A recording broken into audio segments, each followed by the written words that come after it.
Are you ready, Peter Austin? I'm so ready. Are you ready for our first ever podcast, Peter Austin? I've got to try not move too much in this chair. You've got a bit of a squeaky boy. It's a bit of squeakies. Leaping all over the place Yeah. there. Should we roll that music? Yeah.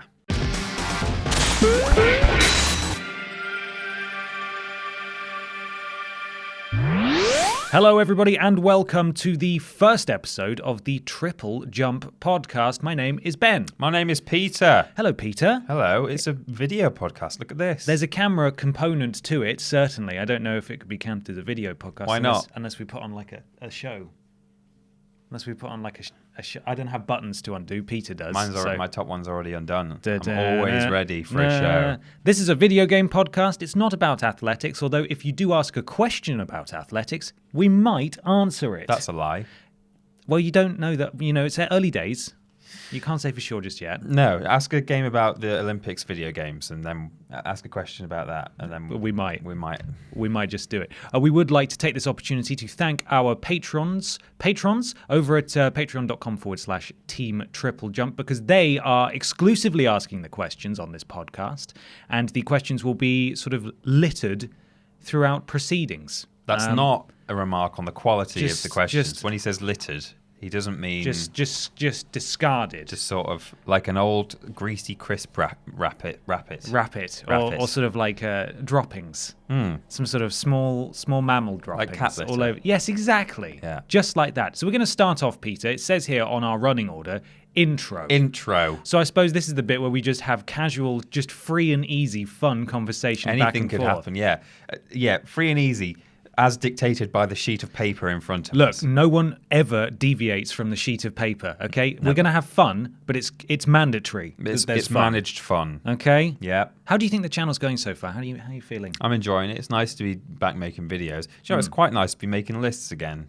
Yeah. I know there's a bit of like toing and froing in our audience as to like they don't seem to know our opinion of lists. I think I would like to put it to bed. The be all and end all is that it's nice to make lists when they're the lists that you want to make. Yes, from the ground up. Yeah, these and are that's ours. what we're doing. We're Yeah. writing them, we're researching them, we're recording them, etc., etc. In fact, while we're on the topic, if you go to triplejU.mp, that's triplej.mp, which is our website, there's a careers section. We are taking currently applications for freelance writers. We've had a few through already. You won't have heard anything from us yet. Don't worry. We're just getting a few in the door first before we go through all the applications. Start going through them all, yeah. We will be looking for writers very soon, and the same goes for video editors in the near future, right? Yeah, in time we'll put something up there. We'll probably put a bit of a voiceover up there, like a segment that you guys can edit down at home if you're up for it. If you're that way inclined. Send it in, and we'll have a look and pick someone who might be able to help us put together some content. Yeah, because we're so busy. Yeah. Look how busy we are. Look, this has bits of highlighted green on it. It does have highlights on it. This is that's not because I copied and pasted it from an Excel spreadsheet. That I highlighted. That's not why at all. But even so, our printer, he'd worked pretty hard on this. You've done some bold and stuff. There is some bold, Later there's on. some bold. There's even some italics, I think. Busting Well, out the big guns at some slow point. down. Peter, let's start with a question. Okay. This comes from patron supporter Omar Zomban, who says, "Hi Ben and Peter, so glad that you're back on the internet. However, I have a bit of the man flu at the minute, so this question, I have a bit of the man flu at the moment, so this question might not make sense.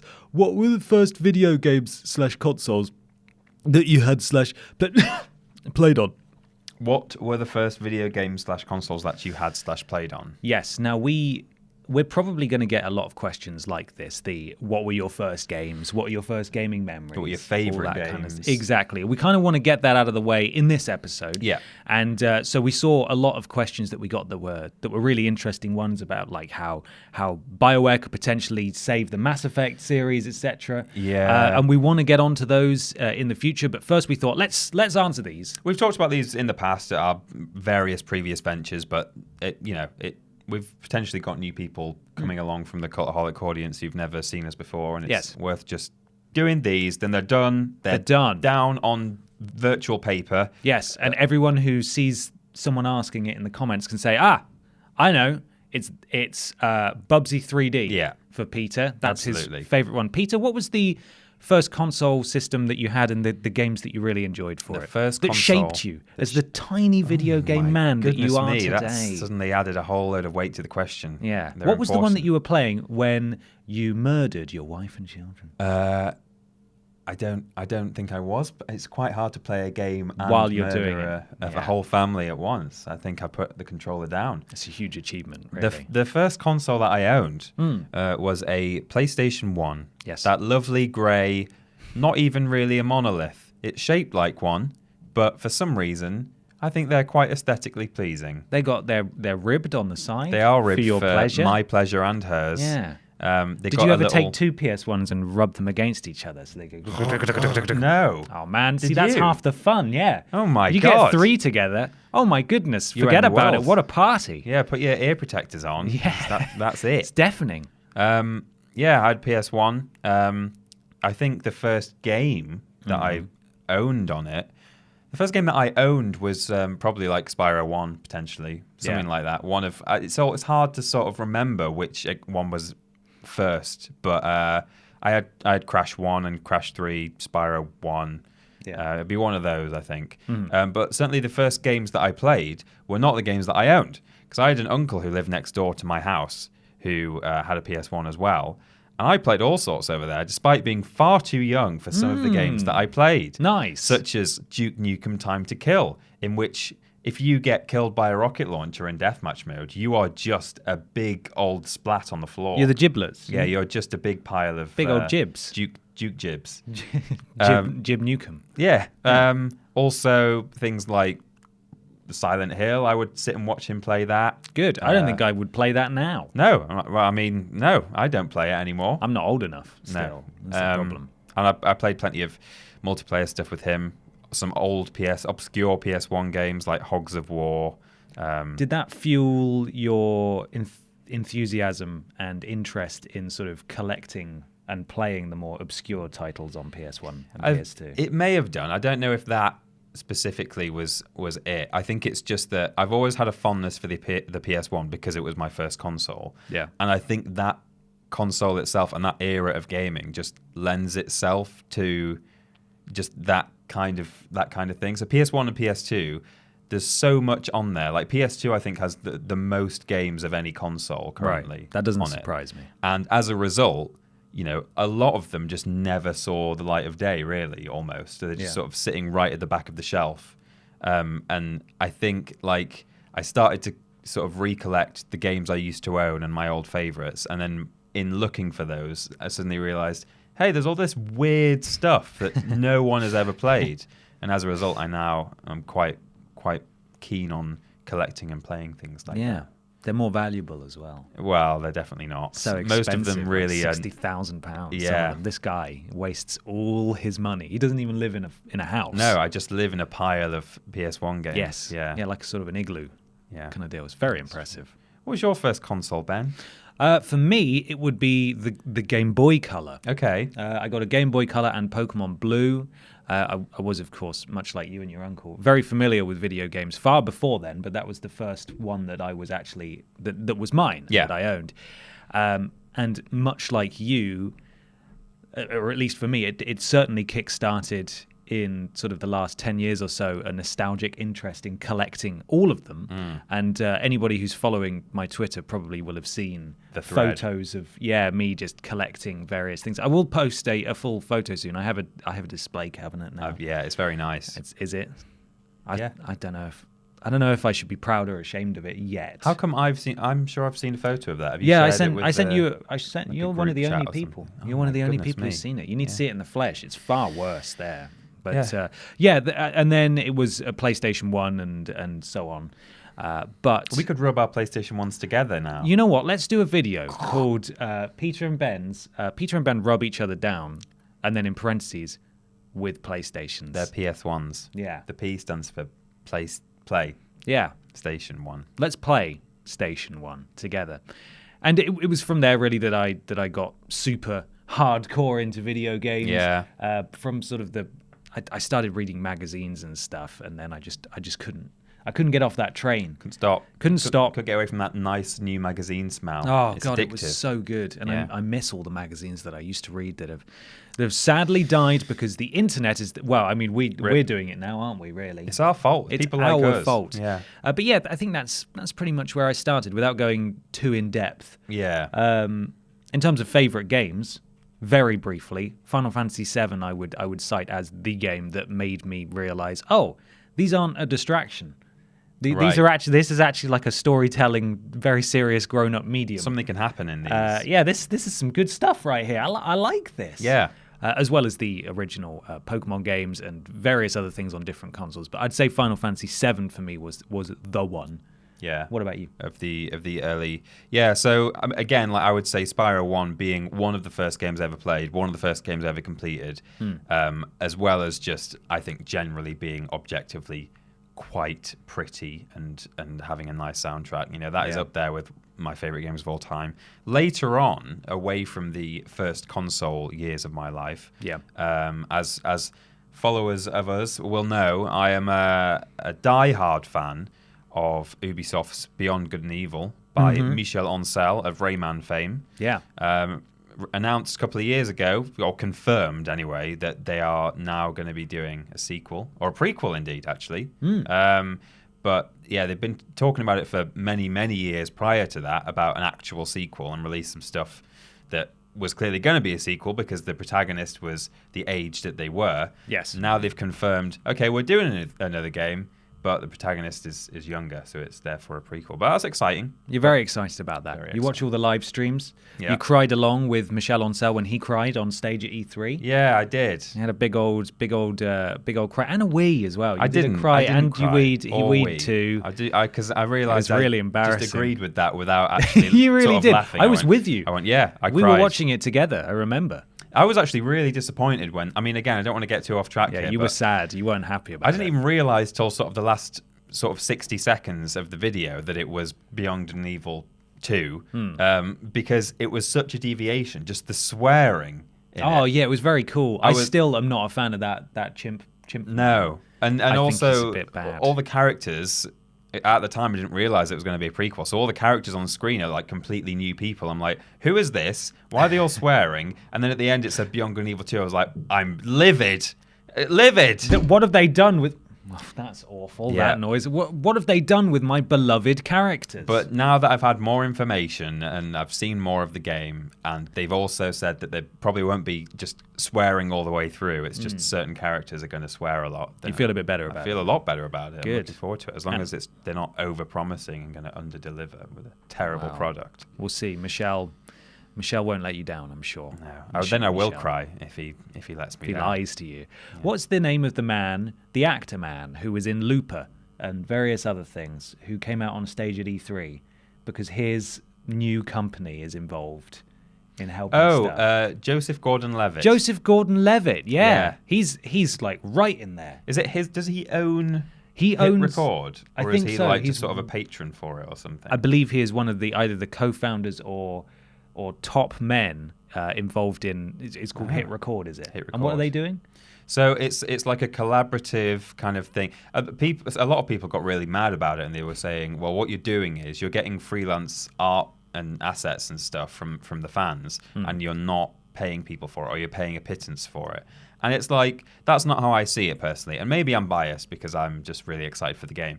But essentially what you do is like they put out a thing saying, hey, we want some music for the in-game radio, or we want some like stuff to go on the walls like graffiti and stuff. Yeah. If you want to submit some, then you can do. We'll choose our favorite ones, and then there's like a small budget that actually gets paid out to people who contribute at the end. But really, to me, like the pay is just a bonus. Like this isn't like a serious job advert that's been put out by Ubisoft saying freelance artists wanted full time, But we won't pay you. Exactly, You'll be paid that's in not what exposure. it is. People think that that's what it is, and they're going, oh well, it's just slave labor then, isn't it? No, what it actually is, it's saying, hey fans, do you want your stuff to be in our game? Yeah. And the fans are like, yeah, and they're like, oh, and also we will actually pay you for it, and that's, to me, that's just an extra incentive. I think This is a huge It's got a real cult following, hasn't it? Beyond yeah, Good and it's Evil. very And cult. the people who like it are incredibly passionate about it. And Yeah. this does just sound like, hey, do you want to get your artwork on a poster that is plastered on a wall Literally. in the world, and that sounds that I'd do that for free. Yeah. That sounds pretty cool to Exactly. me. Some of the music they've made is incredible. They've started to release some of the final tracks now, and it's like, wow, this is really good. You reckon we'll see more at E3 this year? Well, they've shown a bit of their CG trailer storyline thing in the past 2 E3s, so hopefully there'll be another segment. I believe that those trailers they're sort of giving you history of the game. So when the game starts, it will all be post E3 trailers. Right. So that's like a kind of backstory. But yeah, I think they're building on the lore every year at E3. So hopefully that'll be good. Fingers crossed. Yeah. Let's move on to a section. It's pretty groundbreaking, so everybody hold on to your pants because you're about to plop right in them. Oh. It's called What We Playin'. Oh, there goes the plops. There it is, right there. I just heard just 1,000 plops and then silence. Thud. Because nobody knew what to do. Silence. And then suddenly silence. It's as though 1,000 bottoms all Plopped at at once and Yes. were suddenly silenced. So this groundbreaking section is where we talk about what we are playing at home or otherwise. Peter Austin. Yeah. You're playing video games, I understand. I am. What are they currently? Currently, Yeah. Other than playing at the office, streaming Crash Bandicoot The Insane Trilogy, which I was slightly disappointed, won the poll, I must admit. Oh, you really wanted to play Well, there's partly that Beyond Good and Evil. Oh, well, I did, yeah. It's partly that it won the poll and also that it was easy to do because the PS4 was already set up and all the other games would have needed either emulating or a console bringing into the office. It's true. Twitch.tv/Team Team Triple Jump. TripleJump. If you want to watch we're doing 3 streams a week at the moment. We We'll talk are. more about that at the end of the show, though. Yeah. And at home, I am currently playing. I'm actually just about to start CTR on PS1 again for funds. Just because I think before the remaster comes out, I would like to kind of get back to grips with it. Fasten your seatbelts. Yeah, here's one for the road. Am I right? Yeah. Yeah. Tiny Crush puny car. Yeah. Absolutely. What else is there? And Out of my way. out of my way. Out of my way. I am yet to finish the Claire storyline for Resident Evil 2, but we've just started that on a stream. In fact, have. You can watch the VOD now on the YouTube. you can do. And the other thing I'm playing casually when I get home from work and I just don't have the effort for putting any work into a game is Battlefront 2. And I believe later on we're going to talk about a question of like which game do people rag on that you don't like people ragging on. That you kind of enjoy. And I guess I'll talk more in depth at that point about why I still play Battlefront 2 and a lot of people don't. Awesome. What about you? What are you playing right now? I'll tell you what I'm playing right now, apart from Bloodborne that I just started on the stream the other day. Absolutely. I've just finished playing through. I had a friend up last weekend, and I am not a huge horror game fan. I don't like them. They used to absolutely destroy me when I was younger. Yeah. In fact, Resident Evil 2 was Specifically. one of the games that wrecked me. I went to my cousin's house, and another cousin was there. That we were both cousins of this cousin. Wow. It's confusing. Three different parts of the family, but Cousin Con. none of us were brothers. 1993. Exactly. We were all there. It was just a huge deal. You had to get wristbands weeks in advance. Yeah. And we went upstairs, and the cousin whose house it was wasn't there, but he had a chipped PS1. And we just picked a random game, put it in. It was Resi 2. Got to the bit, just survived the harrowing cutscene with the zombie truck man. Yeah, and the weird sort of wax dummy looking Oh. zombies. It just makes it worse, doesn't it? That it's PS1 FMV style. Yeah, it's spooky. In fact, we were discussing this, but we can talk about this another time. Is that the music from the original, I think, is kind of lost in translation in the remake, because I was watching some original footage the other day, and the music is like really creepy still. And I didn't get much creepiness from the music in the remake. No, I didn't. But anyway, yes. So got to the bit where you can control Leon. Couldn't control Leon because I didn't know how to play. Got eaten by zombies. Scarred me. Nightmares for weeks. So this was a huge deal for me that I was going to play Resi 2 with a friend. So we shared duties, and actually I really enjoyed it. I'm a lot better with horror games now. I don't go out of my way to play them, but I'm not as bad as I used to be. But I really enjoyed Resi 2, and I look forward to carrying on our Let's Play on the live stream of our Claire run. I would be playing other things at home, but currently my internet provider is trying to activate my internet, and the game I really want to play, that being Metro Exodus, Oh, yeah. which Out as today. of the release of this episode, was yesterday. But yes, while we're recording, out today.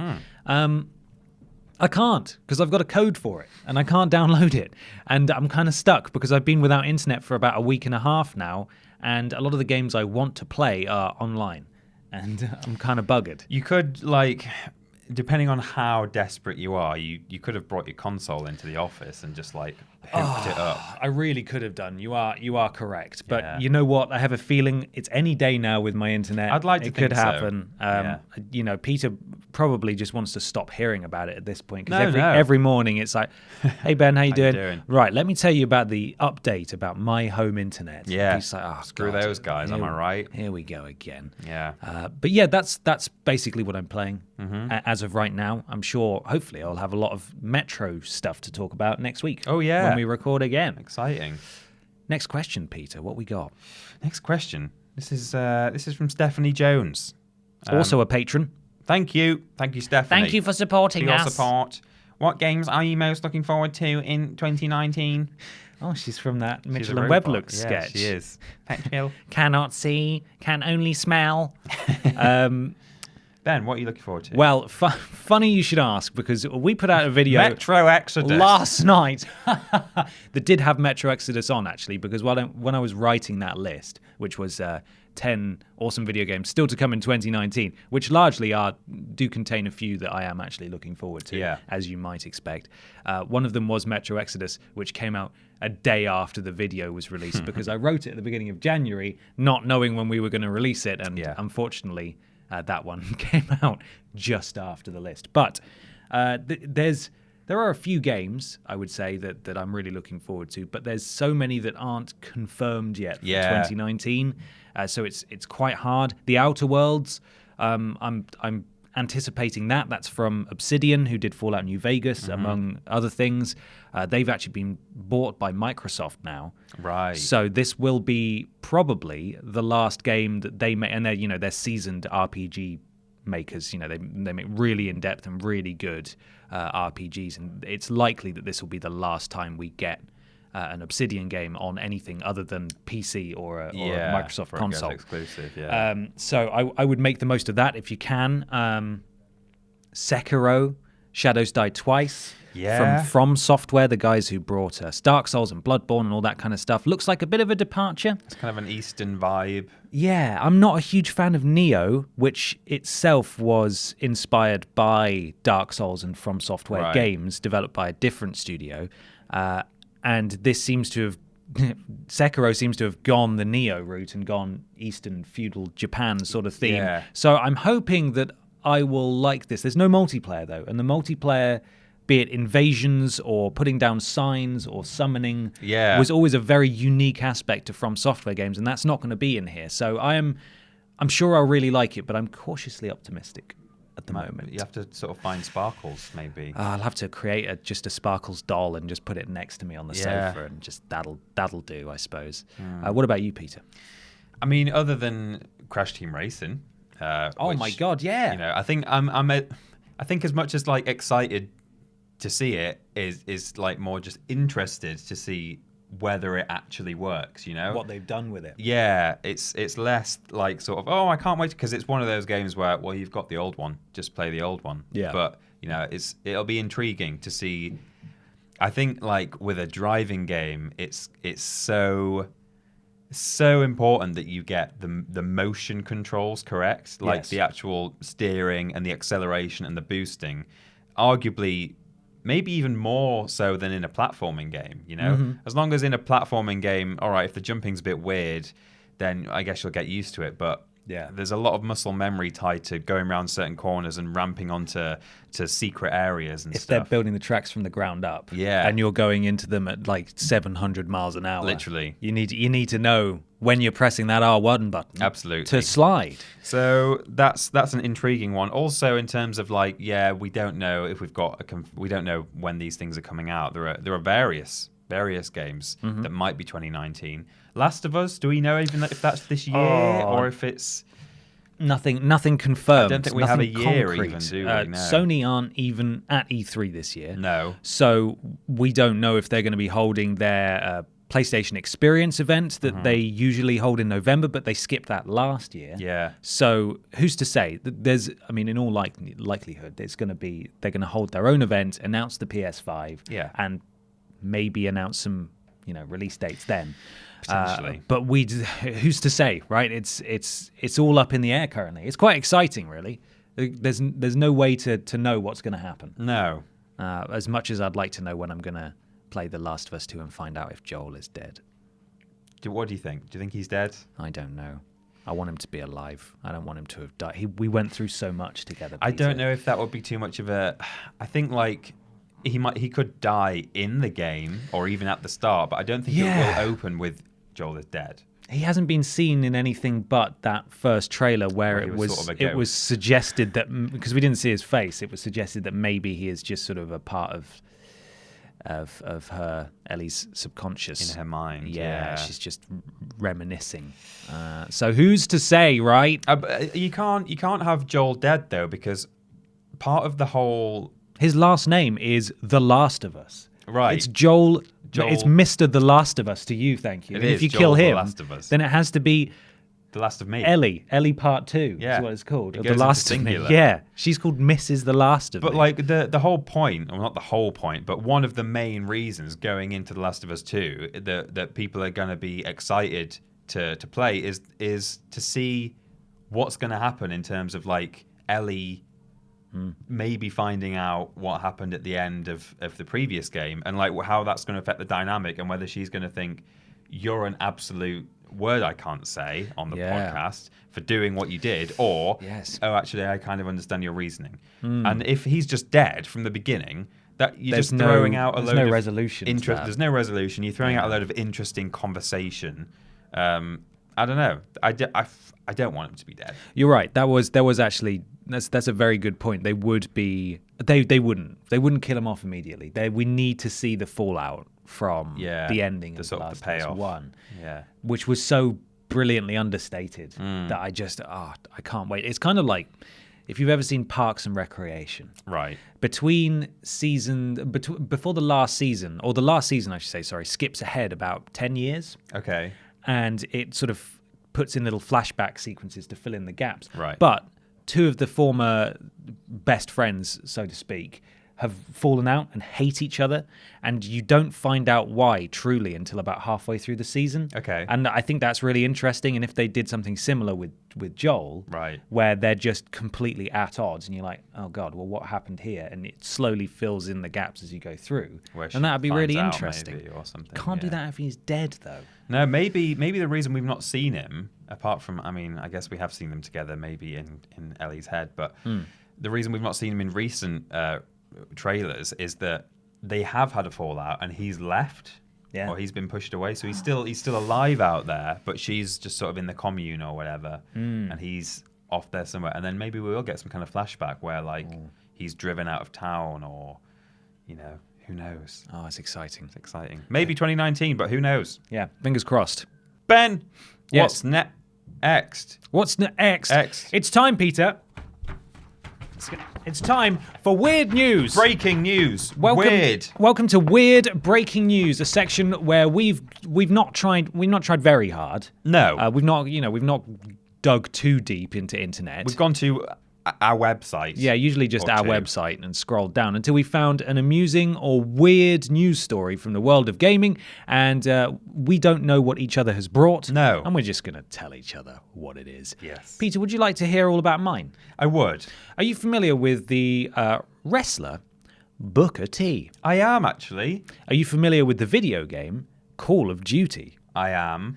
There is a character in Call of Duty called David Prophet Wilkes. This is Black Ops 4, so it doesn't have a campaign, and he's just one of the operatives that you can play as in the multiplayer if you want. He has his own equipment and specialities and stuff like that, skills and so on. Okay. Now, apparently he was in Black Ops 3 as well, but he'd mechanically augmented himself to the extent that he was mostly a machine man. Right. Black Ops 4, canonically, despite not actually having a story, is before Black Ops 3. Okay. So he is pre-augmentation. I would like you to tell me, Yes. if you can see any similarity between those two boys. I'm now showing a picture of Booker T and a picture of Prophet from Black Ops 4 to Peter Austin. What do you think facially? Are there similarities there? Yeah, I guess so. But not like to any... I mean, I would probably need to see other pictures of him. But like just in that one, he just kind of looks like... He could look similar, but equally he might just... Maybe that's just the photo in that instance, you know? Well, here is where you and Booker T disagree. Right. Because... Okay, what's your opinion before you... Do you think they look similar in those I two? think there are definitely facial similarities. Yeah. I think there's bone structure and expression. Expression. Those two are certainly Both looking a bit very gross. similar looking. So, this comes by way of TheVerge.com. Okay. Professional wrestler Booker T. Huffman is suing games publisher Activision for allegedly putting his comic book character, and I want you to brace yourself, G.I. Bro, I wasn't braced enough in for that. Call of Duty Black Ops 4. Huffman filed a copyright complaint today based on similarities between, you braced? Yeah. G.I. Bro. G.I. Bro. And the Black Ops character David Prophet Wilkes. They could have drawn him any way they wanted, but they chose to steal Booker T's G.I. Bro, the complaint reads. So he's suing them because the character Prophet looks like G.I. Bro. Now, G.I. Bro was a persona that he had very briefly early on in his career. Okay. He was G.I. Bro. He painted his face. He wore army fatigues. Like an army thing. He's an ex-army man. But he also had a very shortly lived run of comics for G.I. Bro. And on the front cover is where we get the two photos where actually the promotional photo for Black Ops 4 of Prophet and the comic book cover for G.I. Bro do look, in my opinion, actually very similar. Yeah, I don't disagree with that. I think they look similar. The comments on the articles, I must say, are pretty much split 50-50. Bringing in all kinds of unsavory comparisons. Yeah, I can imagine. As you might expect, because it's the internet. But honestly, if you look at the two photos, they do kind of look like the same man. Yeah, I mean, the other issue is, and I'm sure whether or not they're the same or not, like Booker T will not see it this way. But does it matter if it's a character who is presumably not really relevant anymore? You say it's a short-lived run of comics, right? Yes, but Like how long ago? You have to remember here that G.I. Bro. Yeah. That's what Booker T looks like. Like it's based on. I don't know why he went for G.I. Bro, the wrestling persona that he had, when he could have said that looks like me, sure. Booker T. But I'm assuming it's because the best comparison photo between the two was that specific Because comic they're book dressed cover, up right? And it happened to be an army gimmick that Okay. he was rocking at the time. Yeah. I don't know how I feel about that. I mean, it sort of makes you think of the whole Lindsay Lohan thing, doesn't it? Exactly. From Grand Theft Auto. That's exactly what I was going to say next. I mean, in the end, I think it's sort of in and out of court all the time. But at she the lost moment, for a second time. Right. Yeah, where she claimed that she was on basically that woman from the loading screen in the bikini and stuff. It doesn't look like her at all, really. No. But I would say that this looks more like Booker T than that looked like her. But equally, you've got things like The Last of Us, where the original model for Ellie, and they did change it, and it still does kind of look like Ellen Page. And Ellen Page was sort of like, oh yeah, I wish they'd have asked me, but it's kind of weird. It does look like Especially since she was already in Beyond Two Souls. Yeah, with David Quaid. Because that's almost like if she'd not done any other gaming stuff, then she might have thought like, looks a bit like me, but okay, never mind. But the fact that she's in another game, it's almost like the same character in both games. Yeah. Slightly. Peter. Yes. What have you brought? What's your weird news? My weird news.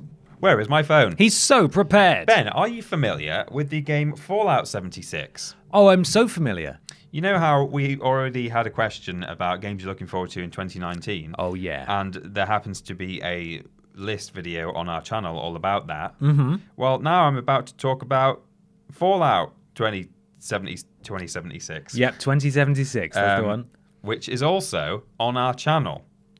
It is. Unfortunately, as many of you may know, Bethesda had a bit of a time when they released Fallout 76. A real tricky dick. Yeah, they've had some PR issues, and even that aside, they've just had a bad old glitch fest of a game on the shelves. You may be aware that a lot of game shops now are slashing the prices. I think I've seen some stories about this. So, in Germany in particular, things are going a whole lot further. And according to our friends, they're not our friends, at pushsquare.com, we don't know them. I know them. You know them. That's yeah, when I say we don't know them, they're Ben's friends, they're not mine. Yeah. They have said German retailers continue purge of Fallout 76 stock by giving it away with PS4 hard drives. I will say the one thing I do like about Push Square is that they don't shy away from how they feel about certain games, and the tone of the article is very much reflected in their title usually. So GameStop in Germany is giving away copies of Fallout 76. Yeah, please take them. Please. Yeah. Well, exactly. They were already doing that. But now also in Germany, a Reddit post shows a copy of Bethesda's game strapped to the back of an external hard drive. So within the comments of the post, an employee of German retailer Saturn confirms the practice, saying the copies are given away when you buy consoles, controllers, or hard drives, even if you don't want it, they add.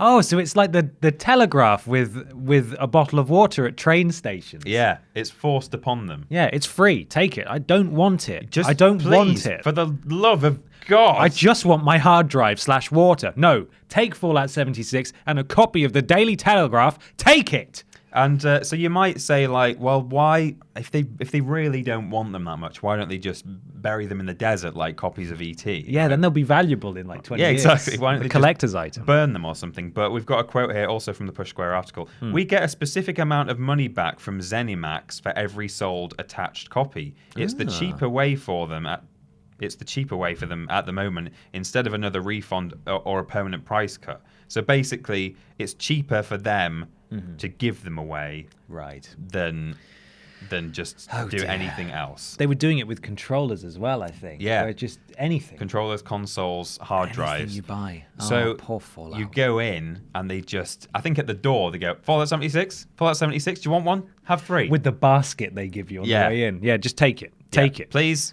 Basket's £1. You get this for free. It's a bit like the opposite of when you go to Sainsbury's and you want a shopping trolley, you have to put £1 in. Yeah. But if you go to GameStop in Germany, you have to take a copy of Fallout 76 out. It's a real handicap, isn't it? You're just drowning in them. You can't move for copies of Fallout 76. I'll tell you what, if you wanted to build that extension to your weird PS1 game house, Fallout 76 copies make a great foundation. If you've got like some damaged game boxes maybe and you want to replace them, just get some free copies of Fallout 76. Get some take stock all the art and the CD out. I don't think you can buy one anymore. I think when you go to Amazon, it just says bucket. Yeah. I think you only buy them in like actual metric tons. A Fallout 76 barrel. Yeah. Yes. It arrives on a truck. Yeah. Peter, that was a wonderful weird news. That's the end of Weird News. Weird News for this week is over. Question 3. This comes from patron Ham Migas, I believe, who asks, what is your favourite game that it seems most people hate / dislike? Oh. Peeper. Well, it's not my favourite game, but I will quickly go back to Star Wars Battlefront 2. Also a game like Fallout 76 that had a bit of a disaster when it released. In fact, that's the one I'm going to talk about in a second. So okay. Well, yeah. You know, they unfortunately they did a whole load of loot crate stuff, loot boxes and things like that, and it's very difficult when you're first starting out to just play as a hero, which a lot of people kind of signed up for. But it was a lot worse around release. They backpedaled on a lot of this stuff, and I completely agree that like it should never have happened in the first place, and they just made some bad decisions. But like, I enjoy playing that game. It's been massively simplified from Battlefront 1, or the Battlefront 1 number 2, if you see what I mean, when they brought it back out. 1, yeah. Where there were loads of weapons to unlock. It was really confusing. Now there's just like 4 weapons per class. The progression system's just a lot more simplified, and the story I quite enjoyed. I think it didn't have a lot of like bells and whistles. Like you know when you're playing Uncharted or something and you're sort of running along and suddenly you like enter into like some kind of either quick time event or like, oh, quick, you need to jump and swing or something, but it's all seamless. Yeah. And you know the camera never moves from over your shoulder. There's not a lot of that. It's sort of you're generally running around with a gun in first person mode, and then all your objectives will be very similar to the ones in like a multiplayer game, like hold this area, kill 50 men. Yes. And then now and then there'll be like a sort of interesting cinematic moment, but most of them are sort of stuck in cutscenes. But on the other hand, I think the engine is beautiful. It is. It is a gorgeous looking game. It is very, very beautiful. And I think it's a lot of fun to play still. I find it really satisfying. Once you've sort of got through the first couple of hours of gameplay in multiplayer mode, you do find it easier to play as heroes and things like that. Right. And I think there's some interesting game modes. They do like a sort of a spooky one at the moment. Spookums, okay. Where you're on the forest moon of Endor, and you either you start out as a stormtrooper, and it's like an infection mode of like a multiplayer game where 2 other players in this like map full of about 15 people are Ewoks, and you can't see. It's completely pitch black, and you have a torch on your gun that only lasts for about like 10 seconds at a time, then it has to recharge. Okay. And you're just in the woods, and there's Ewoks coming at you. Jub. And yeah, nub, Nub. whoop. And it almost like makes it feel like, okay, now I can kind of start to understand why the Stormtroopers lost to Ewoks. Except that was during the day, and there's just no way they should have lost to a bunch of teddy bears. But at night time, the sort of guerrilla tactics of the Ewoks, it's really terrifying. That sounds good. Yeah. Your engine is beautiful. It is. There's a train. A train went past there. Oh, train agreed. What is your favourite game that most people hate or dislike? Well, again, it's not really my favourite, but yeah. Loads of trains. Yeah, it's not really. We're just getting used to being in this room. Not really my favorite game by a long stretch, but Fallout 76 certainly. If you've watched our video, Bethesda kicked my dog, the Fallout 76 story, you'll know that I've played a hell of a lot of Fallout 76. I just sort of fell head over heels for it. Like I just couldn't stop playing it. Red Dead Redemption 2. I want to get this out of the way now. I can appreciate is a phenomenal game. Yeah. Took a lot of work to put together, and people absolutely bloody love it. I could not get past the first couple of hours. It was just too open, I think. Yeah. There was too much to do. A real lack of direction for me personally, and that's why I lost interest. But Fallout 76 scooped me up in sort of a familiar, warm blanket, but if the blanket sort of wasn't quite rendered properly and fell apart in places. And sometimes the blanket wasn't there. It would sort of flicker in and out. It wasn't made. It wasn't the canvas blanket that I was promised. No. It was a nylon one. It made a horrible like crackling noise. I was all staticked up. Yeah. Every time I tried to open the front door, I electrocuted myself slightly. No. But yeah, Fallout 76. A blanket all the same. It was a blanket all the same. Fallout 76 really just sort of completely ate all of my time. And I played a lot of it. I'm 1 trophy now away from getting the platinum in it. I'm really close. I just need the help of a friend to revive players a certain amount of times. I just need him to jump off a bridge for me, basically. But I really like the idea of playing Fallout with friends. And this is so close to being it. Yeah. And I think it's just, honestly, if they put this in an engine that ran, it would be great. It's just their game engine that they keep, the creation engine that they just keep insisting on using over and over again. I remember when Fallout 4 was shown off at E3, that was the same one where they went, hey, Fallout 4 exists and it's coming out in November, which was amazing. But as soon as players, I remember my friend was watching it too, and I think he was live tweeting it, right? Because everyone gets all snarky on Twitter and posts responses to what's happening live. Yeah. And as soon as they showed the clip of people running to the shelter or running to the vault, and it was that typical Bethesda RPG run, he was just like, "Oh my god, they're still using the same engine." Yeah. And it's just so sad that we're still in that position a few years later. And it looks like we're going to continue to be in that position. But Fallout 76, I don't think, deserves all of the hatred it gets. It's a misstep, and I think if people really gave it a go, they'd actually quite like it. I think it was a bit of a strange decision to say, oh, hey, so this is the first vault that's opened, and there's no human NPCs out in the world apart from that one guy who's been found. Story-wise, it makes very little sense. The fact that every single... Because you find dead humans. Every single human in the entire wasteland of Appalachia, including Brotherhood of Steel, Enclave, Raiders, Responders, civilians, non-feral ghouls. Non-feral ghouls. They all decided to leave on the same day. Yeah. They all just went just as you left. It's just it's really strange to me. Like, so it is almost like Fallout with friends, except I feel like it's not quite Fallout. It's like not. It's like the party's not arrived yet. Do you know what I mean? It's a very weird concept that they managed to squeeze the Brotherhood in there. And bearing in mind, the Brotherhood are made up of the army, what used to be the army. Right. And there's a very short turnaround window where they clearly decided after the bombs dropped and before you left, where they went, okay, we're going to be called the Brotherhood. Now we've got this whole system of ranks and hierarchy. Yeah. These are the duties. These are our slogans. This is our rich history. And it's decided that's what it's going to be like for the next 300-400 years. And it was all done in that 10-20 year period. Right. And it's they really bent over backwards to try and make it work. It's very weird, but I think if they gave this another go, and I really do think they should, they have a lot of lessons to learn from, at least. I don't know if they will, though, give it another go.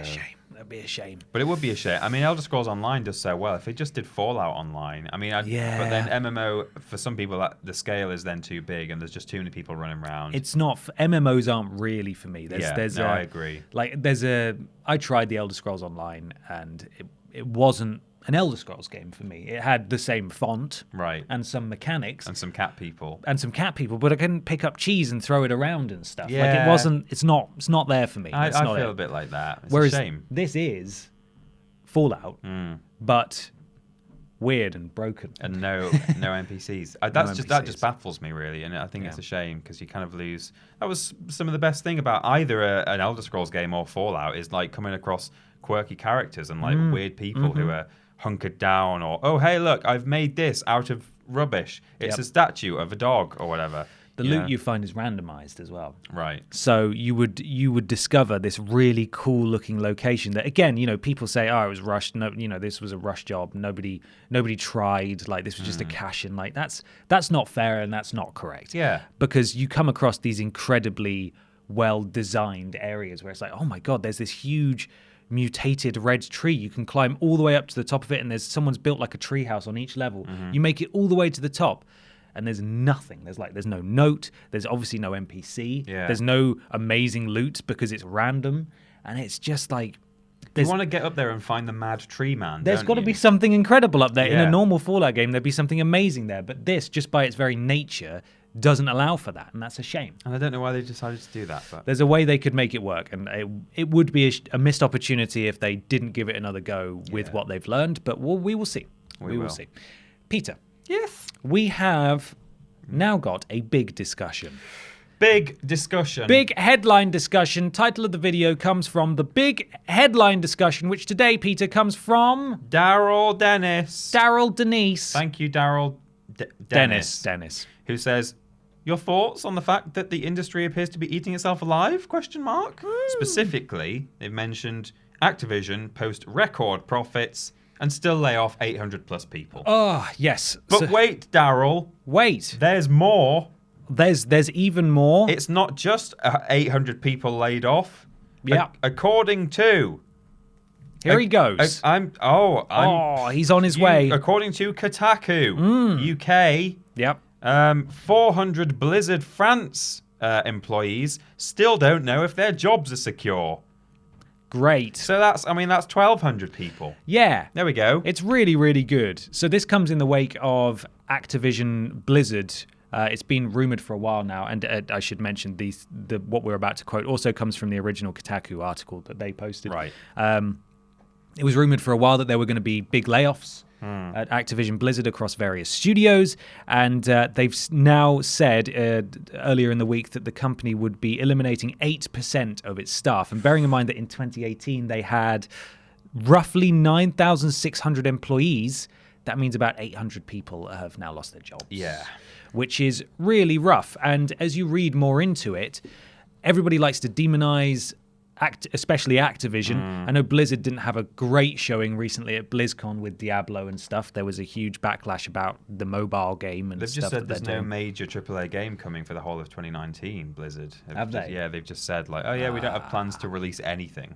So That's not great, especially considering that they've just laid off a load of people. Yeah. So it looks like they are trying to put a positive spin on it by saying that they've promised a comprehensive severance package, continued health benefits, career coaching, and job placement assistance, as well as profit-sharing bonuses for the previous year to those who are being laid off at Blizzard. So yeah, they've said there's no way to make this transition easy for impacted employees, but we are doing what we can to support our colleagues. So again, they're trying to put a positive spin on it, and I know that a lot of people just want to hate on Activision because it's Activision, but it does seem that they are kind of lining their pockets just a tiny bit, Peter. Yeah, I mean, you can't... It just seems so incongruous to post record profits, say we're doing so well. I mean, Activision have had Spyro and Crash. They've been big hitters for the past year or so. Call of Duty is still doing incredibly well. Yeah, and 800 people. I mean, it says here, people were coming into work not knowing like what was going to happen to them, crying and hugging in the car park as they arrived, as though to sort of say, hey, I'm here. Oh, you're here. Okay. I wonder if we're going to see through to the end of the week. Yeah. It's just tragic, really, to know that like it just doesn't make sense. How can you post profits so high, report your profits, and then be like, yeah, also bye everyone. Bye. So Activision CEO Bobby Kotick, who is sort of renowned as the figurehead of the monstrous beast that is Activision, wrote to believe their investors, while our financial results for 2018 were the best in our history, we didn't realize our full potential. Whatever that means. To help us reach our full potential, we have made a number of important leadership changes, although he obviously is still holding on to his position as the head of the beast. But yeah, loads and loads of people have lost their jobs, and it's obviously awful, and they do seem to be just turfing people out in the name of streamlining when, as you said, they've posted record profits. That's the thing. It's difficult to kind of... So I can see what he's trying to say. He's saying, all right, yeah, we might have had amazing profits, but actually we've got these 800 people who we feel are sort of semi-redundant, and if we didn't have them to pay, we imagine the profits we could have had. I mean, that's all well and good, but equally that's 800 or potentially 1,200 people if you include Blizzard France going home, not knowing where the next paycheck is coming from, and you're still making your profit. Like maybe spread it out over a period of like the next 12 months, or sort of relocate people within the company, or start to say, look, there are going to be some redundancies. Does anyone want to leave? That's the best thing to do first. Yeah, this was completely avoidable. This isn't a repeat of the Telltale situation that we had last year, where people came in not knowing what was going on and then were told, okay, we've got no money. Yeah, you've got to go. Everybody's got to go. Here, they're doing brilliantly. In fact, if we have a look at marketwatch.com, which is a website I believe that you need a subscription to in order to view sort of financial information and so on, but someone posted it in the comments of an article that I was looking at. The company also revealed that it is increasing its dividend by 9% to 37 cents a share, and the board approved a 2-year, $1.5 billion stock repurchase plan. So basically, they are really making themselves, that being the board and the investors, incredibly wealthy, which was always going to be the way it was. That's just how it works. Yeah, I mean, you didn't need to lay off so many staff. Yeah, it's just an incredibly bad look. Yeah, not that they seem to care about that. But we do know that it only affected, let's see, Activision Publishing, Blizzard, King, which I think is a mobile developer. Right. And some of Activision's studios, including High Moon. There were various esports entities and non-production facilities that were also impacted by the layoffs. It's a difficult thing because obviously we're not on the inside. We don't know the exact ins and outs of how Activision works or Blizzard. But I mean, again, like just going back to the way it's the attempted justification for this, you just have to kind of look at it like if you wish to streamline your business by letting 800 or 1,200 people go. Yeah. It just seems like, especially if you're not against the clock because your profits you're doing well with your profits, but if people are coming into the office unsure of their fate for the next 24 hours or the next week or next month, it's a culture of fear, isn't it? People are crying in the parking lot. Yeah. You're going about it the wrong way. You know, as I say, you're not against the clock. It's not telltale. Like, hey everyone, thanks for coming in to work today, but actually we don't have anything to pay you. You have to leave in the next half an hour. Exactly. Like Activision can pay those people for effectively indefinitely while they very kindly let them go. Billion dollars. $1.5 billion. That's an obscene amount of money for any 10 or 12 people to share between them. Yeah. The amount that could have been paid out or just put to one side in order to keep those staff employed working on various things. Let's do some quick maths, shall we? Quick maths. While you do that, Peter, I would like to say that this is going to be a very interesting time, particularly for Activision, given that this Call of Duty that just came out, it's the first one with a Battle Royale mode in it. It's the first one without a campaign in it. And you have to presume that a huge amount of development cost previously went into putting together a narrative and a campaign for their games. Right. Because they're basically action films that last 4 or 5 hours, thereabouts. They don't do that anymore. We're moving more and more towards games as a service, at least from these big publishers. Yeah.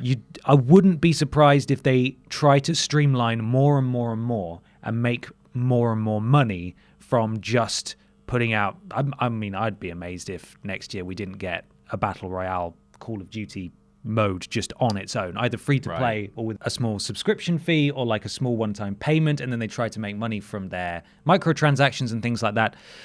I think this is maybe just the beginning. And once they work out a model where they can make as much money for as little work and employing as few people as possible, this story is only going to just keep happening. But again, it's just, I mean, even if that's the case, and that's just the way the industry's going, and it's almost an unavoidable thing, like, look, we're going to need fewer employees based on the change in structure. Yeah.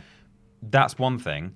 But just try and handle it a bit more carefully than people coming in and crying in the car park. Like, 1.5 billion. I know this was not going to be divided between the people they were going to lay off, but in theory, if that's something that they felt they needed to do, you could pay, if we assume 1,200 people as well, those 400 question marks from France. Yes. You could pay those people $1.2 million. Yeah. Just a one-off payment. A one-off pay. And again, they're not going to do that. I'm not suggesting that they should have done. But the point is, they were not forced to get rid of 800 to 1,200 people overnight. It's not a business decision that will ensure the future of the company. It's a business decision that will increase the amount of money that's going to investors' pockets. Yeah. That's literally all this is. They could afford to keep those people on a bit longer and maybe just let them go slightly more gently. And I do really appreciate that they're offering a comprehensive severance package and so on. But that appears to only be for employees of Blizzard, which I would imagine probably, if they're offering that much, would be significantly lower. Right. Yeah. Lower amount of people who are affected at Blizzard. But it just seems like lip service, really. Lip service and just like, no, we're doing this, but ignore those 400 people in France who don't know if they've still got their jobs or not. It seems like they made the decision, we're going to have to lay these people off. That's not going to look very good, is it? Okay, well, I guess we should at least offer them a nice severance package. we cannot pretend to be business insiders Absolutely or understand how investments but we're just going from what's been reported and what is readily available and logical, and it doesn't look good. But we do want to know what you guys think as well. So please let us know in the comments on the YouTube video of what you think of Activision Blizzard's handling of this situation, if it was necessary, or even how you think the next few years are going to shake out in terms of them employing a large amount of people. Yeah, and feel free to correct us on our views of how large businesses work, because maybe maybe you think this was all fine and that it couldn't have been done any other way. But we're keen to read your thoughts. Now, it is time to wrap up. Before we tell you what's coming up on the channel and various other things to look forward to, we are going to promote our various places where you can find us. Peter Austin, would you like to take the lead here? I would. You can follow us on YouTube, which you might be watching right now. That's youtube.com/ Team TripleJump. You can watch us on Twitch three times a week. 3 times? 3 times. It's crazy. That's twitch.tv/ Team TripleJump. You can follow us on Twitter and Facebook if you want our social media goings on. Those are both twitter.com and facebook.com/ Team TripleJump. And you can also follow me and Ben at that Peter Austin and at confused_dude on Twitter. Yes, you can. And our website is, as said wonderfully at the beginning, TripleJ.merp. That's the one. It will always be that. We will never say it any other way. No, it's how it's said. We have a store on there and various fun things. Careers page. Yeah, apply to be a freelance writer. We'd like some more applications. And last but not least, we have the Discord, which you can get to at bit.ly/ Team TripleJump. And Peter, of course, a huge thank you to our patrons over at patreon.com/ Team TripleJump. They provide the questions exclusively for this podcast. They do. They also get Worst Games Ever 2 days early, and as well as various other benefits. Yeah, some of them over at that Discord as well. Yeah. There's a premium room on the Discord if you want to go chat with your fellow, cool cats. Yeah. In terms of what's coming up on the channel, we would like to sort of just lay out the rough structure of how we release content or how we're planning on releasing what we're doing. Yeah. That's 2 lists a week, which should, and this should be the case across the board unless there's something special happening. Yeah. This will be largely how it goes. There'll be 2 lists a week. That's Tuesday and Thursday. There will be streams every Monday, Tuesday, and Thursday. I believe Monday is going to be you. Yes. And then Tuesday will be me. And then Thursday we will both be doing a stream together. Those are 3 p.m. till 5 p.m. GMT. They are. And if you can't catch them, the VOD will be uploaded in the days following. It will always go on YouTube. You don't need to ask every time. Never ever ask. You don't again. need to ask every It will time. Always go on YouTube. Always go on YouTube, okay? Worst Games Ever. That's a fortnightly show. Yeah. If you're a patron, not a Patreon. If you're a patron, that'll be going up on Fridays for you. But if not, then it'll be going up on Sunday. Yeah. And there'll be, I believe, there's a Worst Games this week coming. So yeah, today is Saturday when this goes out, right? And it's not coming out tomorrow. Nope. It's coming out a week tomorrow. Exactly. Or Friday if you're a patron. And the podcast, of course, will be every Saturday. And there we are. I think that's pretty much it. Artwork, music, the way that this is put together, all subject to change. We probably should have said this at the top of the show, but we'll put this in the description so hopefully people will see it. We're setting up an account to make sure this goes on iTunes and all the other places as well. So if you've made it to the end of this and you have now heard this information, you see people asking us, feel free to let them know that it will be available very soon and we'll let you know when. For now, it's just on YouTube, but as soon as we can get it on iTunes and the like, it'll be going on there too. So please be excited for that. Peter. Yes. Thank you for coming and talking video games with me today. It was very nice. I enjoyed it. I had a nice time. Thank you. And thank you at home. Thank you for listening to us. Let us know what you think. Contributing questions. And please do, let us know down below what you think about all the topics we've discussed today. Answer the questions for yourself. Give us your opinion on Activision and Blizzard. Tell us what you play in at home at present. That's play in with an apostrophe and no G. Play in. And weird news as well. I'd like to hear some more weird news. Yeah, feel free to tweet us weird news as well, and we may use your weird news articles. Use your news. Use your news. And if you want to submit questions, that is done by Patreon. And if you asked, as we said at the top of the show, if you asked a question, we've stored all the good ones So although you may have submitted one for podcast episode 1, it may still turn up later on in a further episode. So you don't need to re-ask a question. We're stockpiling. Yeah. We're stockpiling. I think that's all. Thank you very much for watching/listening. Yes. And we will see you next Saturday. Thank you for your support on the channel so far. It's been lovely. It's been fantastic. Bye. Goodbye.